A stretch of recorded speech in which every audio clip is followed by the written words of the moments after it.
아무리 울타리를 튼튼히 해놓아도 대문을 열어 제껴버리면 안방까지 적이 들어오는 것입니다. 보안법을 우리가 없애버리면 어떠한 일이 일어납니까? 첫째로 북한 노동당에 가입하는 것을 막을 수가 없습니다. 대한민국 땅에서 100주에 북한 노동당에 가입해도 처벌할 수 없습니다. 둘째로 북한 체제와 주체 사상을 마음 놓고 길거리에서 전파해도 중지시킬 수가 없습니다.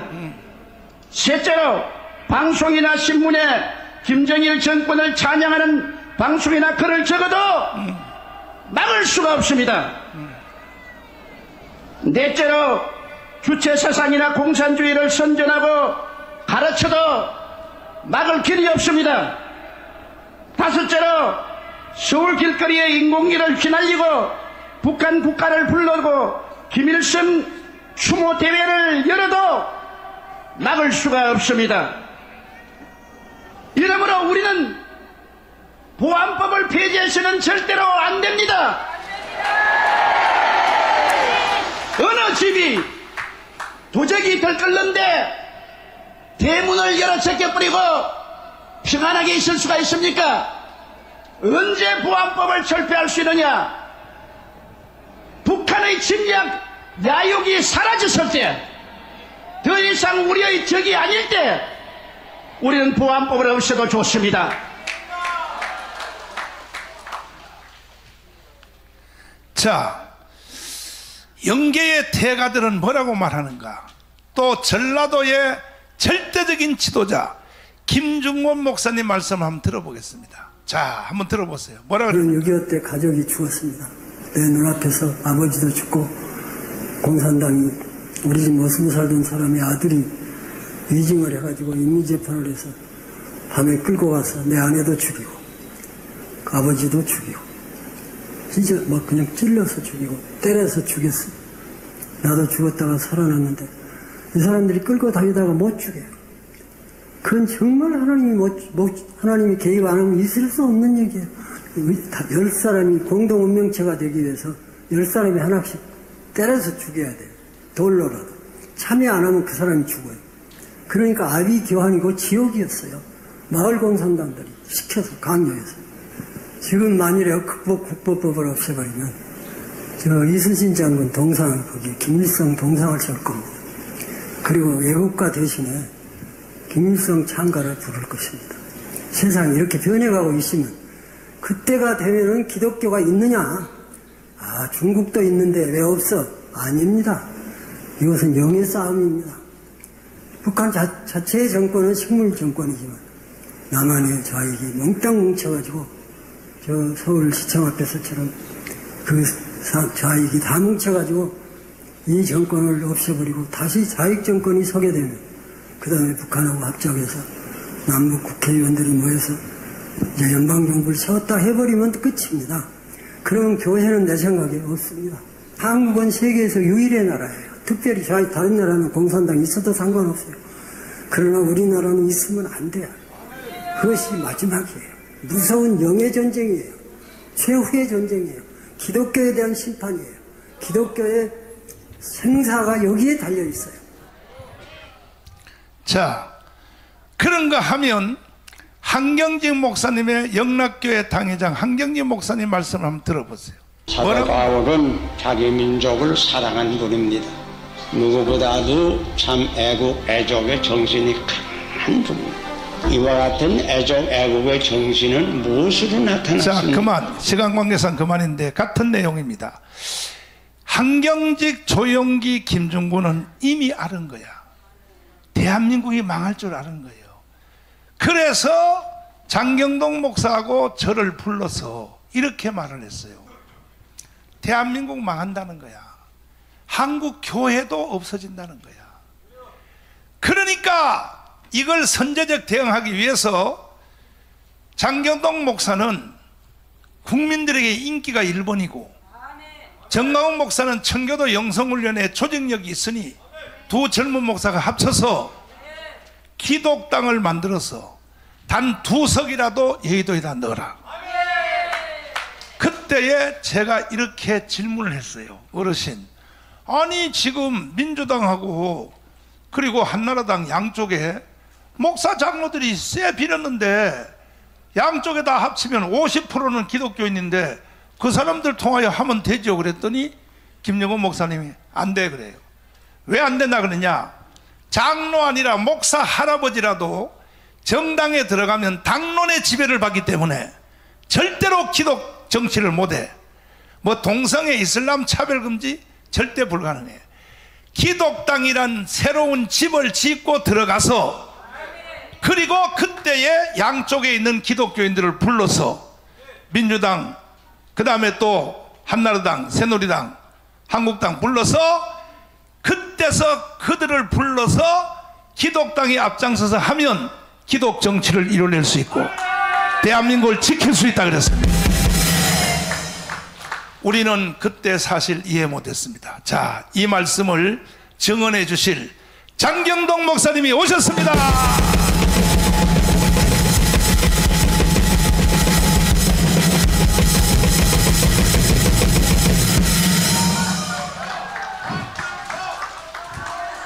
자, 대통령 선거운동 하는 것 같아. 장 목사님. 네. 그때 김정곤 조영기 목사님한테 우리가 불려간 거 맞잖아요. 맞아요. 네. 근데 한국에 있는 30만 목사님들이 자꾸 날 보고 뻥친다 그래. 그런 일이 없었는데 자꾸 그랬다고 날 보고 자꾸 뻥친다 그러는데 참 네. 조심스러운 게 네. 자기식으로 우리를 생각하는 건 아닌가 돌아봐야 돼요. 예, 진실한 사람은요 거짓말해도 진실로 듣고요, 거짓말하는 사람은요 진실을 말해도 거짓말로 들을 꼭 맞는 말은 아니지만 예, 그거 왜 사실을 자꾸 아닌 걸로 그렇게 들으시면 그건 우리 문제가 아니잖아요. 그러니까 한번 돌아다 보셔야 돼요. 예. 그때에 예. 김종원 목사님, 조영기 목사님이 우리한테 지시할 때 예. 사실 우리가 그때 이해가 안 돼. 이해가 안 됐죠. 진짜 네. 말이 안 되는 말씀 같이 들렸어요. 나는 솔직하게. 그때 보니까 예. 그 어른들이 이단 같이 보이더라고. 아니, 같이. 이단은 아니고 좀 이상하게 들렸죠. 그래서 네. 장 목사님은 특별히 집이 대전이니까 날 보고 형님은 서울이니까 형님 열심히 하고 내 뒤에서 밀어줄 테니까 그랬는데 20년을 지나 보니까 그 어른들이 하는 말이 그대로 맞았어. 그 대한민국 끝나게 생겼어 지금. 그래서 이제 와서 나는요 집이 서울이라서 2년 동안을 불려다녔어요. 장 목사는 대전에 사는 바람에 편했어. 불러가지고 2년 동안 김용원 목사님이 나한테 잔소리하는 거야. 그 내가 하루는 꼭 새벽 기도 할 때 되면 전화가 와요. 일어나셨는가? 이렇게 와요. 일어났습니다. 그것도 또 잠자다가 전화 받는 거 아닌 거 하려고 일부러 전화 벨 소리 울릴 때 막 기침 소리를 세게 하죠. 막 목소리 준비해가지고 일어났습니다. 그랬더니 잠도 안 주무시는가? 기도해야죠. 기도해야죠. 잠을 잡니까? 오늘 어디 가시는가? 코리안 호텔 갔다 그 다음에 프레센터 갔다 한 바퀴 돌아옵니다. 시간 있을 때 저한테 한번 아주 겸손해요. 저한테 한번 왔다 가실 수 없는가? 가였죠. 그래 갔어. 그걸 내가 2년을 불려다녔어. 일주일에 하루씩을 불려다녔는데 하루는 하도 귀찮아가지고 내가 이렇게 물어봤어. 어르신, 나는요 어르신의 전성기 엑스플로 여의도 집회할 때에 그때 나는 고등학생이었습니다. 고등학교 2학년. 나는 하이CCC. 근데 원래 직계 제자 있잖아요. 온누리교회 하영주, 옥한음, 이동훈, 원래 직계 제자들이 있는데 그 목사님들이 대형교회 목사님인데 그분들을 시켜 먹지 왜 자꾸 장경동 나한테만 잔소리해요? 그랬더니 하는 말이 그래요. 그들은 못 써. 잘 들어보라고요. 왜요? 그랬더니 이미 그들 속에는 큰 교회를 만들어서 그 위에 올라타는 재미를 느껴 로마의 교황의 영이 들어가 있어. 그래서 그들은 하나님이 쓸 수가 없어. 그래서 내가 물어봤어. 장경동, 정광훈 우리는 왜요? 그랬더니 잘 들어. 한국에 와 있는 복음의 유전자는 30만 목사님들 잘 들으세요. 아무리 바빠도 지금 나하고 톡하는 이 내용을 잘 들으시라. 대한민국 30만 목사님들이요, 잘 들으시고 1,700만 세례교인들이요, 장 목사하고 나하고 하는 이 톡하는 내용을 꼭 다 들어주시기 바랍니다. 절대 그들은 안 돼. 왜? 이미 로마의 교황이 들어가서 교회, 큰 교회 만들어서 재미를 느끼고 있어. 일 못해. 저는요, 장경동은요, 한국에 와 있는 복음의 유전자는 주기철, 손양원, 길선주, 이성봉, 조영기, 김중원 이렇게 내려오는 복음의 유전자는 지구촌의 어느 나라보다 특별한 유전자가 있는데 뭐냐? 복음 더하기 복음 플러스 애국운동이 합쳐진 거예요. 그래서 한국 교회만이 6.25 문화권에 와서 중국에 간 선교사도 실패했고 일본에 간 선교사 실패했는데 한국으로 온 이 선교사들이 왜 불교 6.25 문화권에서 기독교 나라를 만들었냐? 애국운동 더하기 복음운동이 합쳐졌기 때문에. 그래서 일을 하라고 하는데 왜 말이 많냐고 딱 잔소리를 하는 거예요. 그래도 이해가 안 되더라고, 솔직히. 장 목사님. 네. 한숨 쉬지 말고. 왜 내가 한숨 쉬냐면 네. 하도 네. 이 5,300만 국민들이 못 알아듣고, 네. 못 알아듣는 건 좋은데 목사님들이 못 알아들어 지금도. 네. 그래서 한숨을 쉬는 거예요. 네. 그거요, 김정원 조영기 목사님한테 교육받은 거 네. 해설 한번 해주세요. 자, 해설해 주세요. 제가 정말 조금 전에 인천에서 똑같이 전 목사님 여기 너무 거리가 멀어가지고 제가 그쪽에 가서 하고 지금 또 여기 왔는데요. 야, 너무 신기한 게 인천 오고 진주 오고 한번 맞짱 떠도 될 것 같아요. 네, 인구 대비하면은 거기는 인천 아마 내가 알기로 300만이 좀 넘는 걸로 알고 있는데 진주는 그렇게 크진 않잖아요. 야, 그런데도 참 대단하다. 잘 이렇게 한번 들어보세요. 지금 이 모임이 끝나고 예를 들어서요, 우리가 회식 한번 하자 하고 술을 쫙 먹고, 야, 기왕에 여기 남녀가 다 모였으니까 좋은 사람 하나씩 골라서 오늘 밤 한번 그냥 호텔에 가서 여관에 가서 즐겨보자, 이렇게 전 목사님이 리드를 하면 야, 진짜 그거 끝내주더라고 바글바글 모일 사람들이 있어요. 어마어마하게 올 거야. 그런데 그렇게 가면 그게 소돔과 고모라입니다. 그런데 내가 지금까지 수십 년을 같이 있었지만 술 먹고 해롱해롱 한 적이 한 번도 없어요. 네, 저 또한 그래요. 우리는 모여서 나라 사랑하고, 어제도 오살리에서 밤늦게까지 기도하고, 흐름이 다르다는 거예요. 이 흐름이, 예. 자, 이 흐름으로 나라를 한번 보세요. 희한하게 어느 당분들은 꼭 끝나고 나면 한 잔씩 하고, 그 다음에 이상하게 그쪽 계열 사람들이 그 성추행 문제가 계속 생겨요. 저는 뭐 말 안 하겠어요. 희한하게, 아니 한두 명만 그러면 그럴 수 있다. 그런데 이상하게 이렇게 성 문제가 생기고, 그 다음에 희한하게 자살이 자꾸 생겨요. 자살이. 그러니까 뭐 이 어떤 흐름을 볼 줄 아는 눈이 있어야 된다 그 말입니다. 자, 김중근 목사님하고 김대중 그분하고는 고향이 비슷합니다. 맞아. 일반적으로 생각할 때 김중근 목사님이 훌륭해요, 김대중 선생님이 훌륭해요. 네. 나는 일반인은 모른다 하더라도 적어도 목사쯤 되고 신앙생활을 하면 누가 더 깨끗하게, 누가 더 거룩하게, 누가 더 하나님 뜻대로 살았는지는 판단이 설 거 아니냐 그 말이요. 그런데 되돌려보면 신기한 게 뭐냐면 목사 백날 해봐야 정치인보다는 안 유명하네. 그렇잖아요. 김중근 목사님이 삶이 얼마나 깨끗하고 얼마나 훌륭합니까? 대한민국에 CCC를 만들어가지고 대학생 선교회를 만들어서 전 세계 선교를 지금도 그 제자들이 계속 해가고 있어요. 예, 그런데 진짜 그 CCC가 훌륭한 게요, 거의 큰 사례도 없이 진짜 목숨 내걸고 희생하면서 세계 선교합니다. 그 계통 흐름이 진짜로 조금 더 이렇게 낮게 표현하면 거지같이 선교 활동을 지금도 하고 있어요. 그 훌륭한 정신을 김중근 목사님한테 배워서 지금 하고 있다 그 말입니다. 그런데 그 훌륭한 김중근 목사님은 얘기를 안 해요.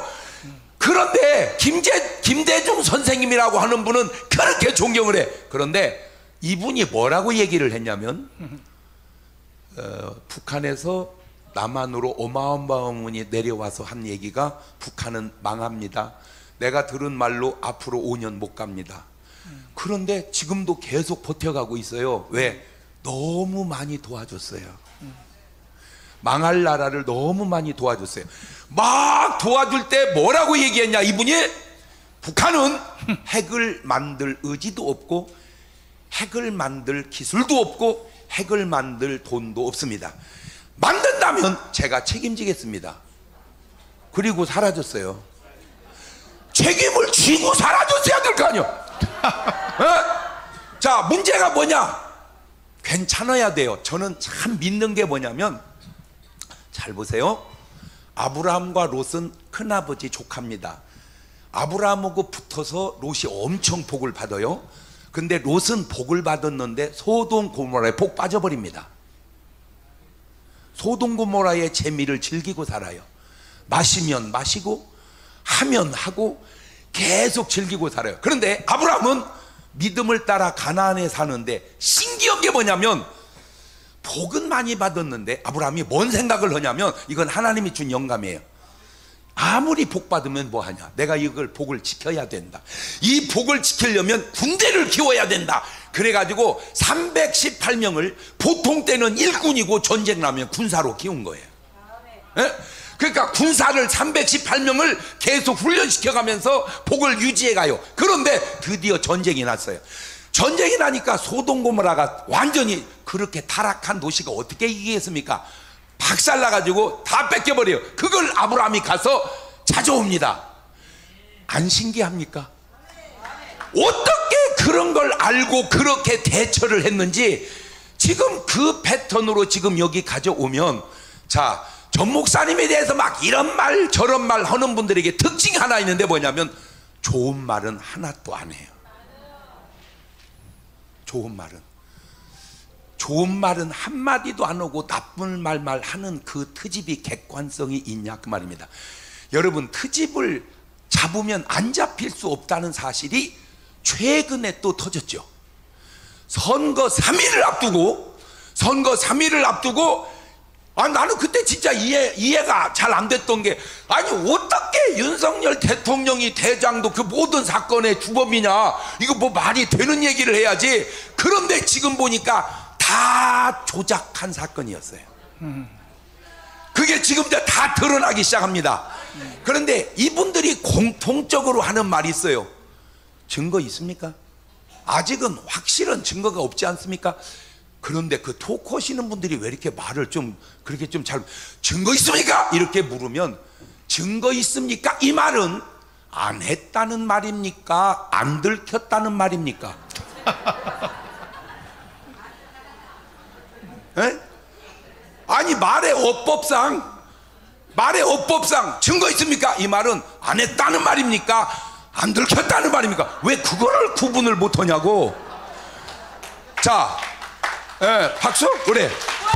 가만히 있어봐. 우리 저 광화문 집회 영상 띄웠어요? 광화문 집회 영상 띄웠어요? 자, 아까 영상 보셨죠? 대한민국에서 그런 일이 이거는요, 이게 사람의 힘으로 될 일입니까? 아니 지금 여기 모인 여러분이 다 제정신이 아닙니까? 아니 나보다 더 제정신 있는 사람 나오라고 해봐. 막 나옵니다. 막 나와. 예. 그런데 이렇게 많이 모이고 이렇게 움직이는데 왜 방송에 안 나옵니까? 제가 예견컨대 언젠가 이게 KBS에서 다 방송이 되어질 때 국민들은 이런 마음을 가질 거예요. 아니 대한민국에 저런 운동이 있어서 나라를 이렇게 지켰는데 왜 저게 방송에 그때는 안 나왔습니까? 요것도 조사해야 될 일 아니냐 그 말이에요.